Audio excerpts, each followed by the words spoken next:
Hi guys, you're watching pharmacy Tayyab official YouTube channel. I am pharmacy Tayyab. हम देख रहे हैं जी एंटी अरिदमिक ड्रग। अब अरिदमा क्या होता है, तो पहले हम अरिदमा पढ़ते हैं। अरिदमा क्या होता है? अरिदमा का ये मतलब होता है कि इररेगुलर हार्ट बीट, जहाँ हार्ट बीट कभी बड़ी स्लो हो जाए और कभी बहुत ज्यादा फास्ट हो जाए, और इररेगुलर रिदम हो, उसे कहते हैं अरिदमा। इररेगुलर रिदम होता है तो उसको कहते हैं अरिदमा, कि रिदम अपने कंट्रोल में नहीं है, या अब नॉर्मल हार्ट रिदम, कि कभी हार्ट बीट कम हो रही है, कभी हार्ट बीट बहुत ज्यादा तेज हो रही है या इररेगुलर रह रही है। किन वजूहत की वजह से? Disturb impulse generation and conduction, कि इम्पल्स लेवल पे प्रॉब्लम आ रहा है, जो नर्व इम्पल्स होती हैं उनके लेवल पे प्रॉब्लम आ रहा है, कि उसकी जनरेशन या कंडक्शन के अंदर प्रॉब्लम आता है। अब इसके फैक्टर क्या हो सकते हैं? कि अब नॉर्मल इलेक्ट्रिकल सिग्नल हो हार्ट की तरफ, हार्ट डिजीज या डैमेज हो चुका है, इलेक्ट्रोलाइट इम्बैलेंस हो हमारी बॉडी के अंदर, कोई मेडिकेशन की वजह से, स्ट्रेस की वजह से। अगर टाइप की बात करें कि अरिदमा कितनी तरह के होते हैं, सबसे पहले टैकीकार्डिया, फास्ट हार्ट बीट हो जाए तो टैकीकार्डिया कहते हैं। ब्रैडीकार्डिया स्लो हार्ट रेट है। Arterial fibrillation, irregular arterial contraction हो रही है तो उसको कहते हैं आर्टीरियल फिब्रिलेशन। लाइफ थ्रेटनिंग अरिदमा हो तो वेंट्रिकुलर फिब्रिलेशन। ये चार हैं, tachycardia, bradycardia, arterial fibrillation and ventricular fibrillation. ये इसकी चार टाइप अरिदमा की। सिम्टम्स के अंदर जैसे मैं आपको पहले बता चुका हूँ कि इसमें शॉर्टनेस ऑफ ब्रीथ होगा, ड्रोजीनेस होगी, चेस्ट पेन होगी, और जो काज होती है उस हिसाब से हम ट्रीटमेंट करेंगे। तो गोल ऑफ थेरेपी क्या है? Number 1, restore normal sinus rhythm, की जो रिदम हमारा नॉर्मल बॉडी के अंदर हार्ट का रिदम है उसको रिस्टोर किया जा सके। प्रिवेंट रिकोरेंस, दोबारा बार बार उसको इस इवेंट को होने से रोका जा सके, कि जो अरिदमिया हो जाता है यानी कि रिदम आउट ऑफ कंट्रोल हो जाता है, तो इसको प्रिवेंट करना। मोर्टेलिटी, इसकी वजह से मौत को रोका जा सके, कि मौत ना हो, यानी कि हार्ट इसका मोर्टेलिटी रेट कम किया जा सके अगर हम इसको थेरेपी के। मेन क्लासिफिकेशन हमारी अगर एंटी अरिदमिक ड्रग की देखें तो वोगन विलियम, ये क्लास 1 से लेकर क्लास 4, यानी क्लास 1, क्लास 2, क्लास 3, क्लास 4 और मिसलिशियस। आए देखते हैं कौन सा। क्लास 1 की अगर बात करें तो ये सोडियम चैनल ब्लॉकर है। क्लास 2 की बात करें beta blocker, class 3 potassium channel blocker, class 4 calcium channel blocker. अब जो क्लास 1 है ना उसके अंदर है सोडियम चैनल ब्लॉकर मिसा, उसके आगे 3 सब क्लासेस हैं, 1A, 1B, 1C। 1A के अंदर क्विनिडीन, प्रोकेनामाइड, डिसोपारामाइड। 1B के अंदर लिडोकेन, मिजेलिटीन, फेनिटोइन। 1B के अंदर फ्लिकानाइड, प्रोपाफिनोन। क्लास 2 का बीटा ब्लॉकर है वो प्रोपेनोलोल है, मेटोप्रोलोल है, एस्मोलोल है। क्लास 3 पोटाशियम चैनल ब्लॉकर है, एमियोड्रोन, सोटालोल, डोफिटिलाइड। क्लास 4 हमारे पास है कैल्शियम चैनल ब्लॉकर, वरापामेर और डेल्टाजिम। और मिसलिनियस में हमारे पास होता है एडिनोसिन, डाइजोक्शन और मैग्नीशियम सल्फेट। तो ये तो क्लासिफिकेशन पढ़ा दी ना, इसका मैकेनिज्म पढ़ते हैं। क्लास 1 जैसे मैंने पढ़ा कि सोडियम चैनल ब्लॉकर है, तो मैकेनिज्म इसका क्या है कि ये जो फास्ट सोडियम चैनल उसको ब्लॉक कर देता है, तो जो नर्व इम्पल्स की कंडक्शन है वो स्लो हो जाती है, ऑटोनोमिसिटी कम हो जाती है और रिफ्रैक्टरी पीरियड बढ़ जाता है, जिसकी वजह से क्या होता है कि एरिदमिया कंट्रोल में आ जाती है, जो नर्व इम्पल्स है वो नॉर्मली बिहेव करना स्टार्ट। 3 क्लासेस थी, पहली क्विनिडीन, प्रोकेनामाइड और डिसोपारामाइड। तो ये ओरली है, और ओरल अगर बात करें तो प्रोकेनामाइड है, आईवी के अंदर मेटाबोलाइज इन लीवर, तो ये ओरली अवेलेबल है, और प्रोकेनामाइड आईवी है और ये लीवर के अंदर मेटाबोलाइज होते हैं। यूज आर्टीरियल है, वेंट्रिकल अरिदमिया है। साइड इफेक्ट क्यूटी प्रोलोंगेशन है, हाइपोटेंशन है, लूपस लाइक सिंड्रोम है, एंटीकोलिनर्जिक इफेक्ट भी प्रोड्यूस कर as a side effect. 1B है लिडोकेन, मिलेक्सिटीन, फेनिटोइन। तो लिडोकेन आईवी है, फर्स्ट पास मैकेनिज्म के होता है इस पे, इसी वजह से जो है इसको आईवी यूज करते हैं हम। शॉर्ट ऑफ लाइफ है। यूज ये वेंट्रिकुलर अरिदमिया के अंदर इस्तेमाल होता है, स्पेशली पोस्ट मायोकार्डिक इन्फेक्शन और डिजिटलिस टॉक्सिसिटी के अंदर हम इसको इस्तेमाल करते हैं। साइड इफेक्ट CNS टॉक्सिसिटी यानी कन्फ्यूजन, सीजर, झटके और हाइपोटेंशन वगैरह होती हैं। 1B के अंदर हमारे पास जो इसकी फार्माकोकाइनेटिक है, ऑरली है, लॉन्ग हाफ लाइफ है, मेटाबोलाइज्ड बाय लीवर है, लाइफ थ्रेटनिंग है, वेंट्रिकुलर अरिदमिया, आर्टीरियल फिब्रिलेशन के अंदर यूज होता है। और जो हमारे पास साइड इफेक्ट इसका है जी प्रो अरिदमिक और increase the mortality post myocardial infection. उस पोस्ट मायोकार्डिक इन्फेक्शन के अंदर जो मोर्टेलिटी रेट बढ़ा देता है, इसका साइड इफेक्ट ये है क्लास 3। नेक्स्ट चलते हैं जी class 2 beta blocker, propranolol, metoprolol, esmolol. ये आईवी देते हैं, शॉर्ट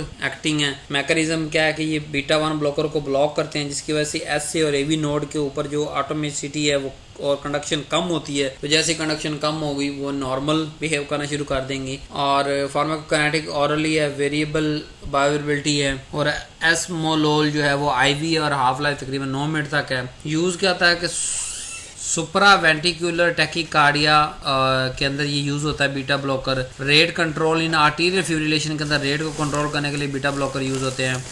पोस्ट मायोकार्डिक इन्फेक्शन के अंदर वेंटिकुलर अरिथमिया जो होता है पोस्ट इन्फेक्शन के अंदर उसको कंट्रोल करने के यूज होते हैं। साइड इफेक्ट में ब्रेडिकार्डिया एवी ब्लॉक हो जाता है, बाज मुकम्मल हाइपोटेंशन होती है, ब्रोंकोस्पाज्म होता है और फटीग होती है। क्लास 3 पोटाशियम चैनल ब्लॉकर हैं, जैसे पहला एमियोड्रॉन, ये sodium potassium calcium channel block करता है और बीटा ब्लॉकेज करता है, जिसकी वजह से क्या होता है कि एबनॉर्मल नर्व इम्पल्स है वो कंट्रोल होती है और नॉर्मल बिहेव करना स्टार्ट कर देती है। हाईली लिपोफिलिक है, लॉन्ग हाफ लाइफ है, आर्टीरियल वेंटिकुलर अरिथमिया के अंदर इस्तेमाल होती है। साइड इफेक्ट पल्मोनरी फिब्रोसिस करवाता है, थायराइड डिसफंक्शन है, कॉर्नरी डेपोजिट है, स्किन डिकोलोरेशन है जैसे ब्लू ग्रे और हाइपोटॉक्सिसिटी करवाता है। सोटालोल है, मैकेनिज्म क्या है कि पोटेशियम चैनल ब्लॉकर है plus non specific beta blocker है, और ये जिसकी वजह से जब नॉन सेलेक्टिव बीटा ब्लॉकर और पोटेशियम चैनल ब्लॉकर की वजह से क्या होगा कि ये as a anti arrhythmic drug produce करेंगे, यानी कोई कंडक्शन को कंट्रोल करना है, इन्होंने नॉर्मलाइज करना है कंडक्शन को, यानी स्लो कंडक्शन करेंगे, ऑटोमेसिटी स्लो करेंगे, रिफ्रैक्टरी पीरियड बढ़ाएंगे, जिसकी वजह से क्या होगा कि जो हमारे पास एबनॉर्मल हार्ट रिदम है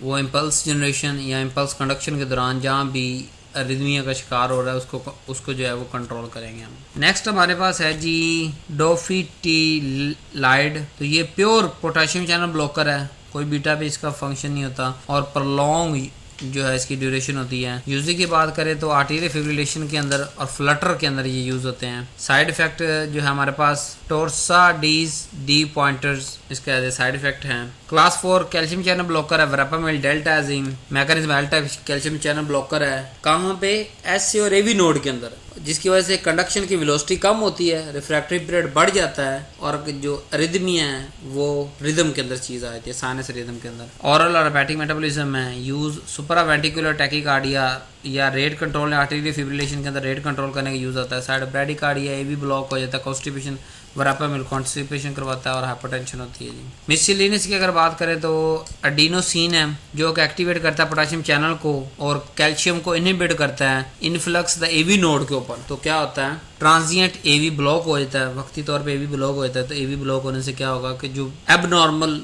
रिदम प्रोड्यूस हो रहा था वहाँ साइनस रिदम प्रोड्यूस होना स्टार्ट हो जाता है। आईवी बोलस इसको देना पड़ता है, हाफ लाइफ 10 सेकंड से भी छोटी है और यूज है सुपरा वेंटिकुलर टैकीकार्डिया के अंदर। फ्लशिंग करवाता है, चेस्ट पेन भी होती है, डिस ब्रोंकोस्पाज्म, डाइजोक्शन इसके अंदर इस्तेमाल होता है। डाइजोक्शन क्या करता है, ये वैगल टून को बढ़ा देता है, जैसे ही वैगल टून बढ़ती है एवी कंडक्शन कम होती है। अब देखें ना, बार बार एक चीज आप नोट करें, जो ड्रग 2-3 जगह पे काम कर रही है, 2 जगह पे मेन काम कर रही है, क्या कर रही है, या तो वो जो इम्पल्स है उसकी जनरेशन को जहाँ से निकल रहा है इनिशिएट हो रहा है उसको काम करवा रहे हैं, या किसी दूसरे स्टेप किसी भी स्टेप पे जाके कंडक्शन को इम्पल्स की कंडक्शन को कंट्रोल कर रहा है। ठीक है, जैसे डाइजोक्शन जो है वो वैगल टून को इंक्रीज करता है, जिसकी वजह से एवी कंडक्शन कम होती है, तो जैसे एवी कंडक्शन कम होती है तो रिदम साइनस रिदम की तरफ आ जाता है। Arterial fibrillation with chronic heart failure के अंदर ये यूज होता है। Side effect arrhythmias, GIT upset, visual disturbance होती है। मैग्नीशियम सल्फेट क्या होता है, ये स्टेबलाइज करता है कार्डिक मेम्ब्रेन को, तो जब कार्डिक मेम्ब्रेन स्टेबलाइज होगी तो उसके अंदर नर्व इम्पल्स है वो कंट्रोल हो जाएगी, साइनस रिदम में आ जाएगी। यूज टोर्सा डी पॉइंटर्स और डिजिटैलिस इंड्यूस अरिथमास के अंदर यूज होते हैं। हाइपोटेंशन है, मसल वीकनेस है हाई डोज के ऊपर। ये मैंने दोबारा से आपको सारी चार्ट बना के दे दी है कि पहली क्लास का इफेक्ट, दूसरी, तीसरी, लेकिन सिर्फ एक चीज़ बार बार आप अगर नोट करें तो वही जो मैं बार बार आपको कह रहा हूँ कि अल्टीमेट गोल क्या है, चाहे पोटेशियम ब्लॉक हो रहा है, एवी कंडक्शन लो हो रही है, पोटेशियम ब्लॉक हो रहा है, कैल्शियम ब्लॉक हो रहा है, एवी ब्लॉक हो रहा है, वैगल टून ब्लॉक हो रही है, तो हम 2 ही काम, या तो नर्व इम्पल्स की जनरेशन को रोक रहे हैं या उसको डिले करवा रहे हैं, ठीक है, या फिर उसकी कंडक्शन के अंदर डिले लेके आ रहे हैं ताकि अरिथमिया साइनस रिदम की तरफ लौट आए और जो है वो बार बार अरिथमिया यानी कि साइनस रिदम से अब नॉर्मल की तरफ ना, यानी ये ना हो कभी ब्रेडिकार्डिया कभी ट्रैकीकार्डिया, तो वो सारी चीज़ें जो कंट्रोल करनी है उसको। Thank you very much for watching this lecture. अल्लाह हाफिज़।